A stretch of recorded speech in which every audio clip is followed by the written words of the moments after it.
பார்த்தீங்கன்னா இது நம்மளோட ரூமு கிளைமேட்டை பார்த்தீங்கன்னா இப்போ தான் ஒரு மழை பெஞ்சு சின்னதாட்டு. அப்போ மழைக்கு ஏற்ற மாதிரி கிளைமேட் அப்படியே சேஞ்ச் ஆகி போயிட்டுருக்கு. சேஞ்ச் ஆகி போயிட்டுனா ஸ்னோ, அதாவது ஸ்னோனா பனித்துளி மேலேருந்து, இது மேகம் மிஸ்ட்டு. இங்கே பாருங்க, அப்படியே மேகம் அப்படியே கீழேருந்து கிளம்பி மேலே போகுது. இப்படி பியூட்டிஃபுல்லாக இருக்குல்ல, நேச்சுரலாட்டு பார்க்கறதுக்கே வேறு லெவலில் இருக்குது. நம்ம நிற்கக்கூடிய பாறையை பார்த்தீங்கன்னா ரொம்ப வலுவுச்சுன்னு நேரே சறுக்கி கீழே போய் விழுவோம். அதனால் ரொம்ப கேர்ஃபுல்லாக தான் நிற்கணும் இந்த மாதிரி இடத்துல. தெரியுது அவங்களுக்கு பியூட்டிஃபுல்லாக இருக்குல்ல.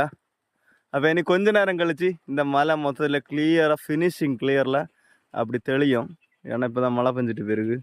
சரி மக்கா, அப்போ பார்ப்போம்.